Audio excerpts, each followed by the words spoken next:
Hi வணக்கம் நண்பர்களே. நாம இன்னைக்கு பார்த்தீங்கன்னா சளிக்குள்ள மருந்தை பற்றி கொஞ்சம் தெளிவாக ஐயா திரு வைகுந்த அவங்கள்ட்ட சளிக்குள்ள மருந்தை பற்றி தெளிவாக கேட்க போகிறோம். இந்த இப்போ எல்லாத்துக்கும் காய்ச்சல் ஜலதோஷம்னு நிறைய வருது. பட் எல்லாரும் சளினால ரொம்ப அவஸ்தைப்பட்டுக்கிட்டு இருக்காங்க. இது எப்படி யூஸ் பண்ணணும், எவ்வளோ நாளையில கேட்குங்கிறத கொஞ்சம் தெளிவாக சொல்ல முடியுமா? இது தாலிசபத்திரி சூர்ணம்.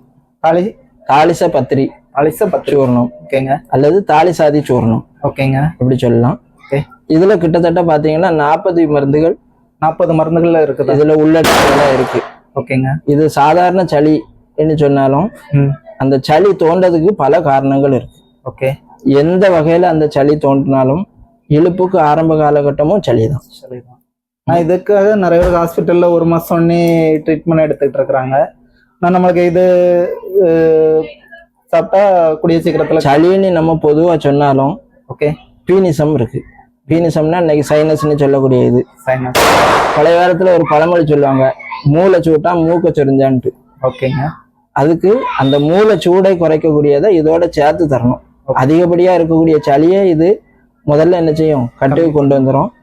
கொண்டு வந்தாலும் அந்த நோய் திரும்ப திரும்ப வராம இருக்கிறதுக்காக என்ன செய்யணும், மூளை சூட்டு குறைக்கணும். கண்டிப்பா அதற்கான மருந்துகள் எடுத்துக்கலாம்.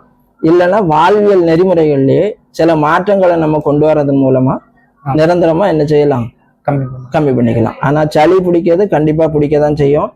3 to 7 நாள் இருக்கதான் செய்யும். அது நம்மளுடைய அன்றாட வாழ்க்கையை பாதிக்காம என்ன செய்யணும், இருந்தா போதுமானது. கண்டிப்பா அது நார்மலா நம்மளுடைய உடம்புல இருக்கக்கூடிய நச்சுத்தன்மையை வெளியேற்றதுக்காக உள்ள சளியாக அதை எடுத்துக்கலாம். கண்டிப்பா. ஓகேங்க, சளியை பற்றி தெளிவாக சொன்னீங்க. ஓகே சார், நன்றி, வணக்கம்.